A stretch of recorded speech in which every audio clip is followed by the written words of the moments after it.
नमस्कार, मैं डॉक्टर लक्ष्मी गुप्ता आज आपके सामने बीए सेकेंड ईयर का सेकेंड पेपर के अंतर्गत हम लोग चर्चा करेंगे संस्कृतिकरण क्या है। संस्कृतिकरण सामान्य तौर पर कहा जाता है कि जब कभी निम्न जाति का व्यक्ति उच्च जाति की भाषा, परंपरा, वेशभूषा, खान पान, विचार आदि को अपनाने लगते हैं और केवल कुछ ही व्यक्ति नहीं वरन एक विशाल समूह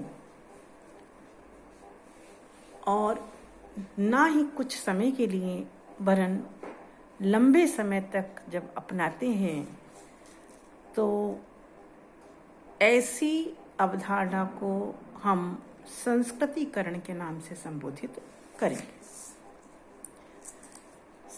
यह एक ऐसी प्रक्रिया है जिसमें निम्न जातियां उच्च जातियों विशेषकर ब्राह्मणों के रीति रिवाज, संस्कार, विश्वास, जीवन विधि और अन्य सांस्कृतिक लक्षणों व प्रणाली का अनुसरण करती है। अनेक समाजशास्त्रियों ने इसे अलग अलग शब्दों में परिभाषित करने का प्रयास किया है। एम.एन. श्रीनिवास ने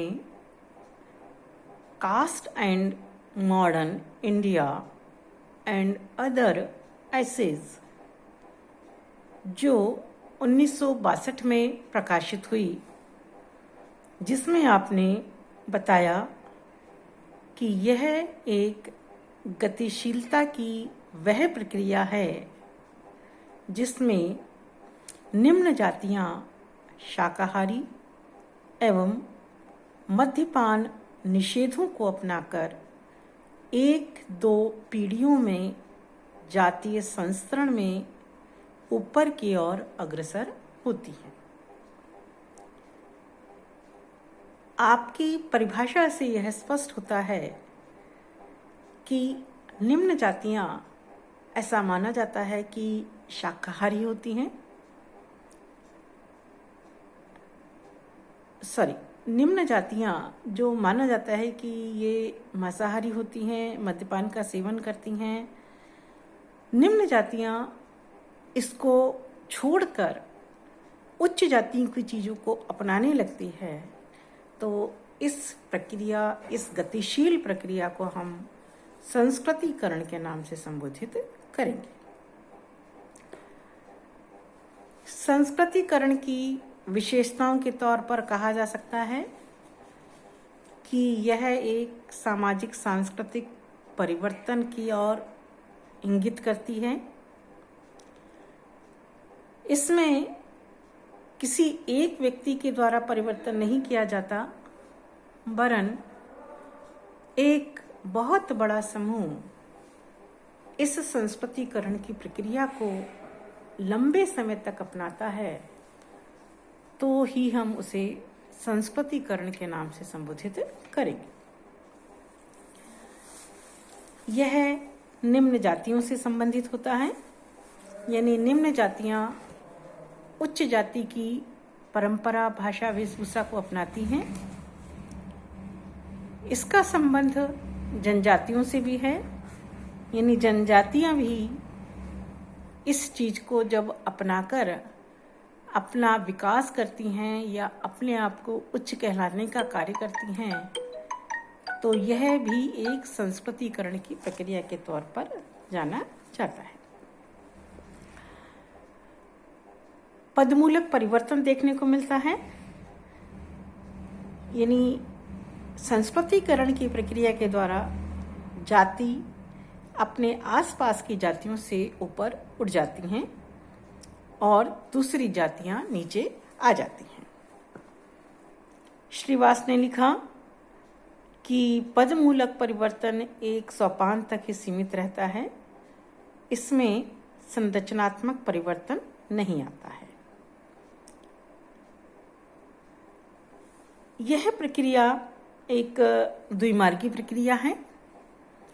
इसमें निम्न जाति के व्यक्ति उच्च जाति की चीज़ों को तो अपनाते हैं, लेकिन ऐसा नहीं है कि उच्च जाति के व्यक्तियों के संपर्क में आने के कारण उच्च जाति के व्यक्ति निम्न जाति की संस्कृति प्रथा परंपरा को नहीं अपनाते, वरन इसका प्रतिशत कम होता है, नगण्य होता है, लेकिन अपनाते अवश्य हैं। इसलिए इसको द्विमार्गी प्रक्रिया के नाम से भी संबोधित किया जा सकता है। यह एक अग्रिम सामाजिकरण भी माना जा सकता है, जिसमें ऐसा कहा जाता है कि निम्न जातियों उच्च जाति की संस्कृति को सीखती हैं और भविष्य में वह उच्च जाति की सदस्यता को ग्रहण कर लेती हैं। इस प्रकार यह एक अग्रिम सामाजिकरण भी माना जा सकता है। इसके अनेक मॉडल हैं। जैसे हम कह सकते हैं कि जाति के आधार पर जो 4 प्रकार की जातियां हमारे समाज में हैं, ब्राह्मण, क्षत्रिय, वैश्य और शूद्र।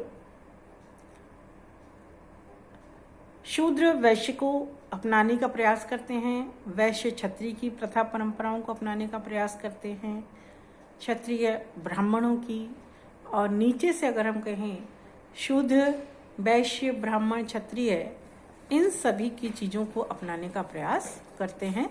तो इसे ही हम संस्कृतिकरण के नाम से संबोधित करते हैं। इसका संबंध प्रमुख तौर पर उच्च जातियों से होता है और यह निम्न जाति की महत्वाकांक्षा का प्रतीक भी मानी जा सकती है। प्रत्येक निम्न जाति का व्यक्ति उच्च जाति में जाने की आकांक्षा रखता है, उसे प्राप्त करने का प्रयास करता है, उसकी भाषा, संस्कृति, वेशभूषा को अपनाने का प्रयास करता है, जिससे कुछ समय पश्चात वह उच्च जाति में होने का दावा करने लगता है। प्रबल जाति, प्रभु जाति की चीजों को अपनाना भी संस्कृतिकरण के नाम से संबोधित किया जा सकता है। यह प्रक्रिया नवीन प्रक्रिया नहीं है, वरन ये एक बहुत पुरातन प्रक्रिया है। काफी लंबे समय से यह प्रक्रिया चली आ रही है और आज भी इस प्रकार की चीजें हमें अपने समाज में देखने को मिलती हैं। Thank you.